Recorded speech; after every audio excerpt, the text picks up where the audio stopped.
నమస్కారం. భారతీయ ఆర్థిక వార్తలు 16 ఆగస్టు ఉదయం 6 గంటల వార్తా సంచికలోకి స్వాగతం. ఈ వార్తా సంచికను మీకు అందిస్తున్నది నయన. తాజా వార్తలు వినండి. సెన్సెక్స్ 78,9.25 71 PTS 0.09% తగ్గింది. అత్యధిక లాభం భారతీ ఎయిర్టెల్ 2.73% పెరిగింది. అత్యధిక నష్టం ఏషియన్ పెయింట్స్ 2.15% తగ్గింది.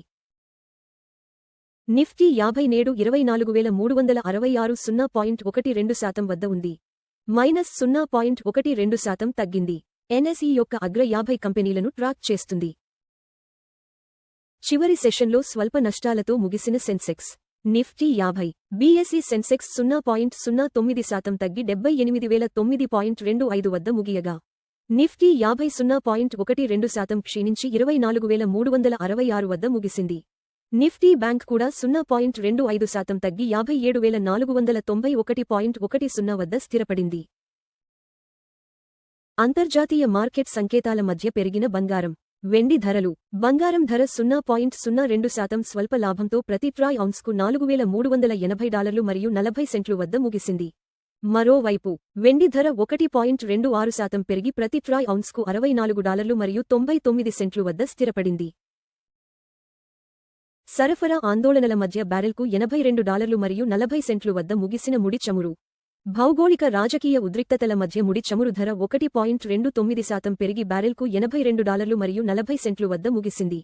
రష్యా మరియు హోర్ముజ్ సరఫరా ప్రమాదాలను తగ్గించడానికి భారత ప్రభుత్వ రంగ రిఫైనరీలు ముందస్తుగా స్పాట్ క్రూడ్ను కొనుగోలు చేస్తున్నాయి. జూలైలో భారతదేశ WPI ద్రవ్యోల్బణం 9.78% స్వల్పంగా తగ్గింది. ఇంధన ధరలు తగ్గడంతో జూలైలో భారతదేశ హోల్సేల్ ధరల సూచీ WPI ద్రవ్యోల్బణం 9.78% స్వల్పంగా తగ్గింది. అయితే ప్రాథమిక వస్తువుల ద్రవ్యోల్బణం ఏడాది ప్రాతిపదికన 8.52% పెరిగింది. భారతదేశం కోసం సెమీకండక్టర్ చిప్స్, అణుశక్తికి ప్రధాని మోదీ ప్రాధాన్యత. సెమీకండక్టర్ చిప్స్ మరియు అణుశక్తి రంగాలకు పెద్దపీట వేస్తూ ప్రధాని నరేంద్ర మోదీ తన స్వాతంత్ర్య దినోత్సవ ప్రసంగంలో ప్రతిష్టాత్మక ప్రణాళికలను ప్రకటించారు. ఈ రంగాలు భారతదేశ వృద్ధి వ్యూహంలో కీలక పాత్ర పోషించనున్నాయి. ఈక్విటీ ఇన్ఫ్లోలతో 85.76 లక్ష కోట్లకు చేరిన మ్యూచువల్ ఫండ్స్ AUM. గత స్వాతంత్ర్య దినోత్సవం నుండి మ్యూచువల్ ఫండ్స్ నిర్వహణలోని ఆస్తులు ఆమ్ 9.5 లక్ష కోట్లు పెరిగాయి. బలమైన ఈక్విటీ ఇన్ఫ్లోల కారణంగా జూలై 2026 నాటికి మొత్తం పరిశ్రమ ఆమ్ 85.76 లక్ష కోట్లకు చేరుకుంది. $100 కోట్ల IPO కోసం బ్యాంకర్లను ఎంపిక చేసిన క్వెస్ట్ గ్లోబల్. సింగపూర్ ఆధారిత ఇంజనీరింగ్ సేవల సంస్థ క్వెస్ట్ గ్లోబల్ భారతదేశంలో ప్రతిపాదిత $100 కోట్ల IPO కోసం యాక్సిస్ క్యాపిటల్తో సహా పలు బ్యాంకులను ఎంపిక చేసింది. ఈ సంస్థ భారతీయ పబ్లిక్ మార్కెట్ వృద్ధిని ఉపయోగించుకోవాలని చూస్తోంది. అతిపెద్ద వారపు లాభంతో 11% పెరిగిన పేటీఎం షేర్లు. పేటీఎం మాతృ సంస్థ 197 కమ్యూనికేషన్స్ షేర్లు ఈ వారంలో 11% పెరిగాయి. సానుకూల మార్కెట్ సెంటిమెంట్ కారణంగా గత 4 నెలల్లో కంపెనీకి ఇదే అతిపెద్ద వారపు లాభం. రాబోయే ఐపీఓల ద్వారా 5,499 కోట్ల సేకరించనున్న 5 కంపెనీలు. 5 కంపెనీలు 5,499 కోట్ల సేకరించేందుకు సిద్ధమవుతుండటంతో భారత ఐపీఓ మార్కెట్ బిజీగా మారనుంది. ఈ కామర్స్ లాజిస్టిక్స్ సంస్థ షిప్రాకెట్తో పాటు మరో 4 కంపెనీలు లిస్టింగ్ కానున్నాయి. అమెరికన్ డాలర్తో పోలిస్తే 95.43 వద్ద స్థిరపడిన రూపాయి. అమెరికన్ డాలర్తో పోలిస్తే రూపాయి మారకం విలువ 95.43 వద్ద స్థిరంగా ముగిసింది. గత వారంలో ఈ కరెన్సీ జత సాపేక్షంగా స్థిరంగా కొనసాగింది. FD వడ్డీ రేట్లు 3 కోట్ల లోపు. Kotak Mahindra bank 7.30%, bank of Baroda 7.15%, Punjab national bank 7.10%, HDFC bank 6.60%. బంగారం $4,380 మరియు 40 సెంట్లు 0.02% ప్రతి ట్రాయ్ ఔన్సుకు. అప్రాక్సిమేట్లీ ఈక్వల్ టు 134,394 ప్రతి 10 గ్రా. బంగారు ధర 0.02% పెరిగింది.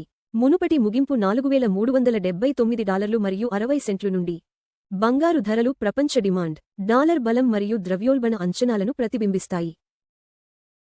వెండి $64 మరియు 99 సెంట్లు 1.26% ప్రతి ట్రాయ్ ఔన్సుకు. అప్రాక్సిమేట్లీ ఈక్వల్ టు $1,994 ప్రతి 10 గ్రా. వెండి ధర 1.26% పెరిగింది. మునుపటి ముగింపు $64 మరియు 18 సెంట్లు నుండి. వెండి ధరలు పారిశ్రామిక డిమాండ్, సౌర శక్తి మరియు సెంట్రల్ బ్యాంక్ విధానాలతో ముడిపడి ఉంటాయి. WTI క్రూడ్ ఆయిల్ $82 మరియు 40 సెంట్లు 1.29% ప్రతి బారెల్కు ట్రేడ్ అవుతోంది. చమురు ధర 1.29% పెరిగింది. మునుపటి ముగింపు $81 మరియు 35 సెంట్లు నుండి. చమురు ధరలు ఇంధన వ్యయాలు, ద్రవ్యోల్బణం మరియు భారతీయ రూపాయిని గణనీయంగా ప్రభావితం చేస్తాయి.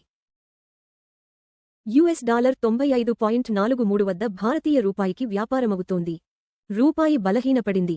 మునుపటి ముగింపు $95 మరియు 43 నుండి. బలహీనమైన రూపాయి దిగుమతి వ్యయాలను పెంచుతుంది.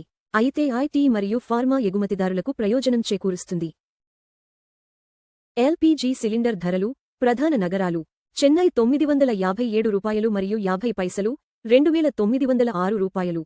బెంగళూరు $944 మరియు 50 $2,821. హైదరాబాద్ $994 $2,985. ఆంధ్రప్రదేశ్ $966 మరియు 50 $2,921 మరియు 50. భారతీయ ఆర్థిక వార్తలు చూసినందుకు ధన్యవాదాలు.